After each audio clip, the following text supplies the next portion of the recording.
En la hora de la verdad, a través de Radio Red de RCN y con el patrocinio del Banco Popular, llega el editorial de Fernando Londoño.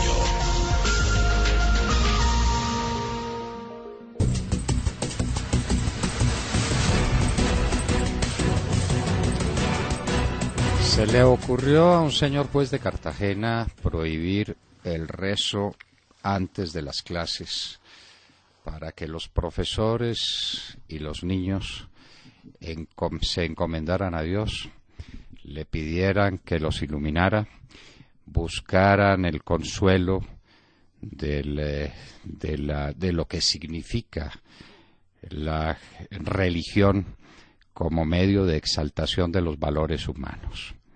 Porque este es un país laico. El que este país sea un país laico, según dicen algunos, significa entonces que este es un país salvaje, que elimina del paisaje humano lo más importante que el hombre ha logrado hacer a través de toda su historia. Mucho más allá que el desarrollo tecnológico, mucho más allá que todas las conquistas del espacio, lo importante que hemos hecho a lo largo de 20 y tantos siglos de civilización es crear una cultura del espíritu, es crear los valores del hombre. Ahora, con el nombre de derechos humanos, se menciona lo que dentro de la filosofía judeo-cristiana existe desde hace más de 20 siglos. Los principios fundamentales del amor, del valor del ser humano, del valor inmenso del ser humano. Por un alma humana cualquiera que hubiera sido, se hubiera producido el hecho de del nacimiento y de la redención de Jesús. Eso es lo significativo, eso es lo que ha impedido que el mundo entero caiga en la barbarie, la religión, el principio del amor, amaos los unos a los otros como yo os he amado a vosotros. Esos principios fundamentales, ¿dónde están? ¿Quién los enseña? ¿Por qué puede prohibirse en los colegios una oración? Sería bárbaro que al niño que no rece, porque no quiere rezar o porque sus padres le han enseñado que el rezo es malo, sería malo que se le pusiera mala nota en matemáticas, o que se lo persiguiera, o que se le obligara a ponerse de pies, a juntar las manos y ponerse en oración. Eso sería malo y perverso.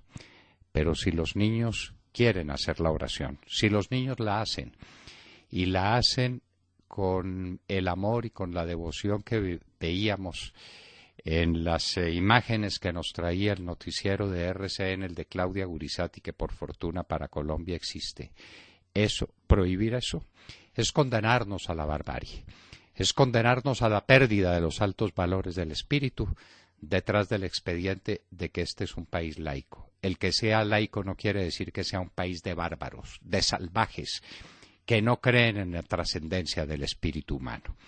Es increíble que quienes alegan por los derechos humanos no se preguntan de dónde nacen los derechos humanos. ¿Por qué la dignidad de la persona humana?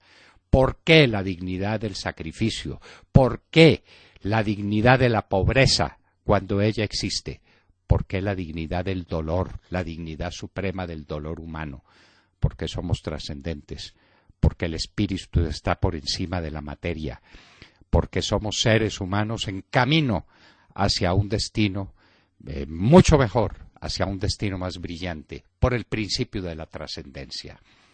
El juez de Cartagena nos quiere condenar a lo peor de la especie humana.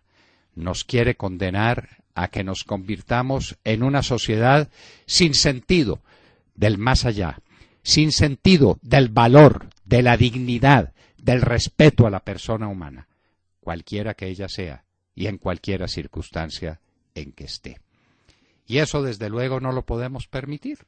Y levantamos nuestra voz, así sea en ausencia de la voz de los prelados de la Iglesia Católica que mantienen silencio ante estas cosas. Vaya uno a saber por qué, porque están muy ocupados preparando los diálogos con el ELN y los diálogos con las FARC, a ver cómo los violentos de la izquierda se toman el país dentro del marxismo cristiano que se están inventando.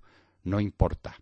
Los colombianos hemos sido educados dentro de dentro de una religión, la religión católica, apostólica y romana. Es perfectamente válida la religión cristiana, es perfectamente válida cualquier expresión de religiosidad. Lo que no es válido es condenar al hombre al materialismo ateo, porque ese es el principio de todas las destrucciones, la fuente de todas las iniquidades. Estamos, pues, en un país laico. Eso quiere decir que no es obligatorio profesar una determinada religión. Eso quiere decir. Eso quiere decir que hay separación en los órdenes de la Iglesia y del Estado, pero la Iglesia sigue siendo un elemento fundamental del orden social. La Iglesia católica y las iglesias cristianas y las iglesias islámicas donde quiera que ellas existen. Toda expresión de religiosidad cuenta con el principio de la trascendencia, con la búsqueda del fin del camino del hombre, duro camino del hombre sobre la tierra. El juez de Cartagena tiene que ser escuchado con mucho cuidado y con mucha atención, porque es un principio que se viene repitiendo desde hace rato. Todos los dómines del nuevo materialismo, del nuevo ateísmo, están sosteniendo que toda la religión es el opio del pueblo, el principio marxista, el principio destructor de todas las sociedades. Ya eso lo padecimos. Ya lo padecimos, pregúntenle a los rusos cómo les fue en la Unión Soviética con ese principio de la eliminación de todas las formas de religiosidad. ¿Cómo les fue? ¿Eso en qué termina? Esas aventuras, ¿hacia dónde conducen? Lo del juez de Cartagena no puede ser tomado simplemente como un hecho folclórico de un juez dicharachero que resolvió prohibirle a los niños que rezaran y a los hombres y las mujeres que se abrazaran en público.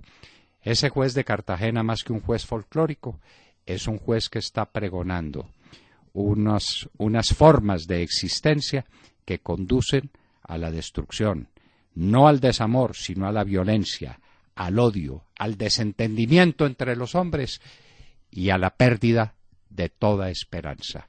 Si no tenemos un alma trascendente, ¿para aquel dolor, para aquel trabajo, para aquel esfuerzo, para aquel espíritu de superación? ¿Para convertirnos en un poco de polvo y nada más? No somos sino eso. Somos nada menos que hijos de Dios. Y tenemos un alma que trasciende. Y eso es lo que queremos decir cuando rezamos de alguna manera, por ejemplo, cuando decimos aquella oración que Jesús nos enseñó: Padre nuestro que estás en el cielo.